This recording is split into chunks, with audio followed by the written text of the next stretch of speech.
we're flying a plane up the coast of Somalia, trying to gather some whatever we can, and they catch them on the phone. And they had, so High Sea State off the Horn, which is a notoriously bad, like, shipping lane in terms of sea conditions. Rough seas had forced them aground on the coast, and actually it was in the town of Bargal, and they got in a shootout with locals in the town. They stole a bunch of supplies like water and food from the townspeople, and then they moved up into the hills just outside of town. So they couldn't get back on their boat because their boat was damaged. All we got, so now we're getting real-time human intelligence, all we got out of the townspeople was that, hey, these guys are all foreigners, like they're all from other places, and they're heavily armed, they have a bunch of guns, there's a bunch of them, and we don't understand why they're here. Like, this is the conversation that's going on. So, the three of us that were in Sasso, it was me, a guy from Dev, and a CCT guy. We're like, well, we got to do something. Like, we have an opportunity to get, number 2 and number 3 most wanted dudes on the planet. Like, we got to do something. So we came up with a plan with Bashir and the PDF guys that we were going to fly and get as close to Bargal as we could, stop about 2 hours west of the town, and then he was going to coordinate for some folks in the area to come pick us up, and then we were going to drive into Bargal and figure out what we were going to do with this. So that all went down. When we were on the way out of town, Brady and I, the CCT guy and I, were in one vehicle, and Phil, the Navy guy, was in the other vehicle, and we're with Somalis. And we're driving down the road, and this vehicle comes screaming down the road behind us, like high rate of speed, like dirt spilling out everywhere, and we're freaking out. Like, none of the guys in the car speak English. The only person that does is Bashir. He doesn't know what's going on, and this car is chasing us down. So they're honking their horn, and our guys pull over, and we're like, what are you doing? So we're ready to go, thinking this is somebody that spotted us coming out of town. And they pull up, stop, get out. It's guys that they know. What it was they had forgot their big bags of cotton, and they didn't want to leave without them. They forgot their drugs. Yeah. So, and that was typical working with Somalis. About midday, they would start chewing cotton. Mid-afternoon, they were useless. So if you didn't get it done in the morning, it wasn't happening. But, yeah, so that was a little high-stress moment leading up to that. But we ended up getting on a plane, flying out. His guys showed up. So it was the three of us, Bashir, and a handful of his loyalists. And we drove into Bargal. On the way into Bargal, we were kind of working on a hasty plan, and we had nothing, so we just kind of worked with what we knew to be true, what we had hard facts on, and we kind of backwards planned from there. So, Brady, the CCT guy, was like, look, man, we need a way to get out of here. Like, what are our options? Like, we got a fixed-wing plane in Djibouti that could come get us. We got our guys that are coordinating there, and we've got some PJs that were stationed there. So we've got some options, but it's like 5 hours away. And he's like, well, there's a Russian airfield that's south of the city that I saw on the map, old dirt strip. He's like, why don't we stop on the way into town and survey that airfield and make sure we can land that bird there just in case? Perfect, great idea. So we stopped, surveyed the airfield. It was probably the quickest airfield survey a CCT guy's ever done, but he felt good enough that we could land a plane on this dirt strip. So we left from there. Phil, the Navy guy's like, hey man, there's a Navy destroyer off the coast. Can't see him, but he's out there somewhere doing anti-piracy operations. So this is before Captain Phillips.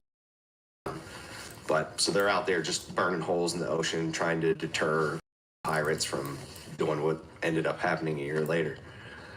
And so he's like, why don't we call that destroyer? It was the USS Chaffee. And Brady's like, cool. He's like, I can do that. Like, we'll call him in the blind and be like, hey, you got US forces on the ground. He's like, I can pre-plan some targets. They got deck guns. Like, if we get in trouble, we got some naval gunfire. Awesome, great. And they're like, well, how are we gonna do this? And I'm like, well, I think we just basically need to get there with our dudes. We need to set up a patrol base between the town and wherever we think they are, because we don't have an exact on their location. I said, it's 110 degrees outside. Let's bring the aircraft down so they can hear it. Let's bring the boat in over the horizon line so they can see a US naval warship off the coast and set up a small arms range, but where they can see us. Let's just wait them out. I'm like, there's nowhere to go. They're thousands of miles in any direction from the next town, through the desert. It's 110 degrees outside. Their boat's damaged. I go, they're gonna start being heat casualties soon. Like, they weren't prepared to be here, we are. We have the ability to access the town, whatever, and we've got some friendlies, Somali friendlies with us. We'll just wait it out. So we pull in, everybody's good with it. The three of us feel good about it. You know, it's basically the three of us and 8 or 10 Somalis. So to our knowledge, there's 18 to 20 some of them, and they got bell feds and a bunch of other stuff. We didn't have shit. We had rifles and pistols, and a handful of Somalis with AKs. We did have 2 machine guns, but not a ton of ammunition for either one of those that the Somalis brought with them. And so we set up our little hasty patrol base, and we're waiting. And in the early part of the day, it's hot, and we're dying. And Bashir's like, we need to go get these guys. And we're like, nah, man, we can't do it. And again, he's the only one that speaks English. He's like, no, we need to go do it. And he keeps pressing. And like, we can't figure out why. And he keeps pressing. Still can't. Like, Bashir, just calm down, man. And what it was is he didn't understand. He's like, he can see the boat too. We didn't say anything about it. He can hear the plane. And he's like, at one point, he's like, why don't you just drop a bomb on them? And we're like, 1, we don't know exactly where they are. We have no way of geolocating them. 2, the battery died on their phone. They're not talking anymore. So we don't know if they moved. We don't know what's going on. We just know they're in those hills somewhere. Or like 3, like, we haven't worked a whole lot together. So like, this is a dangerous thing. Like, we just need to wait these guys out. Well, he loses patience. So it's probably 2:30, 3 o'clock in the afternoon. And he comes over to the 3 of us. So the Somalis are kind of spread around, just doing their thing, chewing cod. And the 3 of us are like, just trying to figure out like what's next, because we can't just shoot naval gunfire. Like, we basically have to get in an engagement to do anything. And we're in a country we're not supposed to be in. We got no air assets, no CAS, no nothing. So Bashir walks over and he goes, I'm taking my guys and I'm going over the hill to kill them. And I go, what? And he goes, you can come with me if you want, unless you're scared. He punked us, literally punked us. Holy shit. And so I'm like, all right, Bashir, you know, straight face. I'm like, I get it. Like, we need to do something. I understand. I go, can you give us a minute? Let us talk and come up with a little hasty plan here. And I'll be right back with you. He says, fine. So he walks off to his guys. And I turn around where he can't see me and I start laughing. And Phil and Brady are like, what are you laughing at? And I go, you guys aren't going to believe this. I was like, but when you go through Robin Sage in the Q course, you have a G chief, a guerrilla warlord guy that's pretending that's his thing, and he has his little Gs. And I go, and they act like complete assholes, and they do things like this. And when you're in the Q course, you're like, no way this ever happens. And here we are in Somalia, and this former warlord is going, are you too scared to come with me? And so, you know, we had a quick conversation, and I'm like, look, we're going to lose the faith of these guys. These are our only security. We're a 5-hour flight, a really long swim to a boat. We got no assets, no nothing. Like, we can't lose this. Like, we need to keep these guys on our side. We didn't trust them to begin with. You know, we hadn't worked with them a whole bunch, and it wasn't a very comfortable feeling. It wasn't like we had been training these guys and working with them for months on end. Yeah. Supposedly the CIA trained them for the last few years, but I can tell you what we saw was not a highly trained force. So anyway, so we end up pulling Bashir in, and we explained to him that basically we're going to do a movement to contact, you know, bounding Overwatch. And we ended up putting the gun teams on either side, not so much because of the tactics, but because we were afraid about having them too close to us. Yeah. And what would happen. So we had a gun team to our right flank, a gun team to our left flank. The 3 of us were staying together no matter what. And then we had a couple other Somalis and Bashir with us. And so we start this bounding Overwatch. We move gun team up, move another gun team up, and so on and so on. And so we crest over the first hill. About the time we get over the first hill, headed up to the larger ridge, we hear a Belfed open up. And it's to the north of us. And they're shooting at the guys on our right flank. Can't tell exactly where it's coming from, but we can tell that that's the only ones that they can see. So we continue to move up to gain the high ground on this ridge line to try to get a better fix on their position. About the time we get up there, we realize where they are, not too far from our position. We engage those guys, but then all hell breaks loose. So in the draw behind the ridge that we're on, we're taking heavy fire. Ineffective, we're behind like this ridge of rocks. So we've got some cover, it's good cover, but man, they are just, so we got a couple of dudes that have been dealt with on the north side, but they have shot and wounded both of the guys in our gun team to our right flank. About the time that we're trying to figure out exactly where they are below us. Now, we got no grenades, we've got nothing. Like I said, Shit. Small arms. About that time, bullets come. I'm here, Phil and Bashir over there. The 2 Somalis are a little bit further to his left, and then the gun team is beyond them. and then Brady's on my right, and then the wounded gun team on his right. And so rounds come cracking right across the front of me, the cover I'm standing at, like skip off the rock right in front of me. And Brady and I both look left at the same time, and dudes are maneuvering up the ridge line. There's 4 or 5 guys that are coming up the ridge. And so all this in a split second, that first like barrage of fire, Bashir is like just standing out in the open, gets shot 3 times. So Phil grabs him, pulls him down behind cover, and is like packing like Kerlex and gauze in his holes. Brady and I both turn, and I move to a piece of cover between me and the guys on the left flank. Yell to Brady, hey, move to me, move to me, move to me. Suppress the fire, Brady moves to me. Now it's the 2 of us. The 2 Somalis that are up here with us are now cowering down behind the rocks and terrified, like not returning fire, not anything. And I think, well, at least they're not going to shoot us, right? They're there. The gun team between us and them are now in a shootout with the guys. So half the guys that are coming up the ridge are shooting at the 2 Somalis on our left flank. The other half of the guys are shooting at Brady and I. It's kind of whack-a-mole. Brady and I ended up shooting rounds between a bunch of rocks and just ricocheting a bunch of rounds into the dudes, and they would peel out to one side or the other. And, you know, we kind of dealt with it. But anyway, in the midst of that portion, we ended up dealing with all those guys, but they had wounded not just Bashir, but the other 2 guys. So now I've got 5 wounded Somalis, including the only one that speaks English, and the 3 of us. So everybody on the ridge is down. I'm not worried about, it doesn't seem to be, we have good visibility that we've got any more threat coming up the ridge line above or below, but we're still getting hammered from down below. And I'm like, I don't know what our move is from here. Like the 3 of us were like, we don't have a lot of. And Brady goes, how about some naval gunfire? Ooh. And so, you know, we kind of, the 3 of us kind of looked at each other and we're like, all right, yeah, like, let's just have, they're all in one spot. Let's hammer this draw. We had already talked to them, pre-planned targets. So the boat was ready and aware, and they were jacked up. Like, they didn't even know we were there. I'll bet they were fucking pumped. We called them in the blind. It was a really funny, like, 20-minute conversation before we had gotten into that position, and you could hear them in the background, like, yeah! Like, they knew they were getting ready to get some. And so Brady is on the horn with the boat. I have a handheld satellite radio because I'm like, we can't do this unless I call troops in contact over the SATCOM. Like, they got to know we've been engaged, that we didn't just shoot naval gunfire into a country we're not supposed to be into.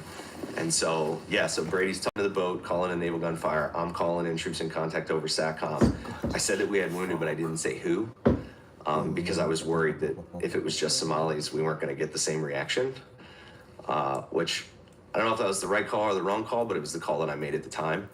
And so we ended up grabbing up as many of the Somalis as we could, and we started pulling back off the ridge.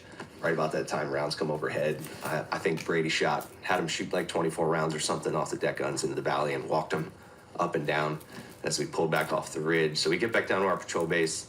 There's no more fire coming from the hills other than, you know, the smoke and everything that's left, dust from the naval. We get in the patrol base. Phil basically, like, almost on his own, I think I helped him with like the first 2 guys treating casualties, but Phil basically patched up all them dudes by himself. I was talking to Basaso. Basaso was talking to Djibouti. Djibouti was talking to Nairobi. Nairobi was talking to J-Socket Bragg. J-Socket Bragg was talking to SecDef in DC. So this was like, damn, like, it was wild. And again, they asked me twice about casualties, and I said, you know, we have a casualty collection point. We're treating our wounded. We're unsure of their status at this moment, but that we were working on it and we were all right, but we needed CASEVAC and we needed it now because they were a 5-hour flight away. So we patch up the Somalis. It's getting dark now. There's no sound, no fire, there's nothing coming out of the hills, and basically we don't have the ability to like go over there at night. We've got no workforce anymore. We had 3 Somalis in the village that had weapons, but they weren't really a part of what we were doing. So we had those 3 stay in the patrol base. We commandeered a couple of vehicles from town. We loaded up the wounded and we drove the 10 minutes down the road to get to the dirt airfield. However many hours later, they landed at Casa on the dirt airfield, and our guys from Djibouti got out, along with a bunch of PJs that they brought from Djibouti to secure the wounded and treat those guys. They got off with us, so ammo resupply, brought some other stuff with them. The bird left with the wounded to fly back to Djibouti, and then the 5 of us went back to the patrol base and basically just camped out for the night until the sun came up. We didn't tell anybody that there were the wounded, so when it showed up in Djibouti, it was PJs with a bunch of wounded Somalis, and no one in Djibouti was even aware of the operation. So they ended up in the hospital there on the naval base in Djibouti, and all those guys ended up living, which is cool. But yeah, we kind of surprised them with that one. So the sun comes up next morning. We ended up going over the hill as a more capable force, because now there were 6 of us. And we had one local that we had recruited out of town that spoke enough English that we could at least communicate with the Somalis that were with us. They weren't really willing to go over the hill again because they had witnessed what happened the day before. But they eventually and reluctantly came with us, and we thought at least they could help us with recovery of some of the bodies. Yeah, no, they're Arabs, and they weren't touching a body after that much time later. So we ended up moving through the area. A couple of guys dying, most of them were already dead. We had a guy that we thought for sure was Harun Fazul. Looked just like him. I mean, same skin tone, and had a pair of glasses. A lot of similarities that we thought it was him. Nobody that looked like Nabhan. And the rest of the guys were like a who's who of bad guys from around the globe, like 2 with British passports, like legit British passports. No shit. A Yemeni, Syrian, like it was this random collection of, it was exactly what we thought it was. And so we're on the radio, we've got a possible for Harun Fazul, whatever his call sign was at the time. And they're like, all right, well, we're gonna fly in an SSE team to do DNA testing and confirm. We need you to take them up to the site. And we're like, we're not doing that. And they're like, why wouldn't you do that? And I'm like, I'm not taking an FBI team that's never been to combat, never been trained, into the hills of northern Somalia where I don't know how many guys are still running around out here. Like, I had no way to confirm or deny if we'd gotten them all. I knew we had a bunch of bodies, but I had no way of knowing if we had gotten everybody. And so there's some back and forth on the radio. What we ended up agreeing on was we bagged up the guy that we thought was Harun Fazul, and we carried him off the mountain, threw him in the back of a truck, and then drove him down to the airfield. So when they landed, all they had to do was get off the plane and deal with the possible. And then we could give them all the other intel we collected, so passports and they had laptops and all kinds of stuff. Smorgasbord of intel. Was a decent hit in that respect. But yeah, so the FBI guys get off the plane, unzip the body bag for him. They peel it back. 2 seconds. They grabbed him, they rolled him up on his side, they pulled his shirt up, and he had no scar. And they said, it's not him. And we were like, what? And they're like, it's not him. I'm like, how do you know that fast that it's not him? You didn't do anything. And they go, yeah, Harun Fazul had appendicitis. He had his appendix taken out in whatever year. He's got no scar where his appendix was removed. And we're like, damn, that quick. They just shut, like, all that for nothing, We're all proud of ourselves. So we're bummed out. We're like, all right, well, wrap it up. Like the rest of those bodies, we got plenty of intel. Like, it is what it is. Like, the Somalis are still alive. They're back in Djibouti. Let's get out of here. So we loaded up and flew back to Djibouti. There's a little bit of a reception there from the handful of people that did know where we were.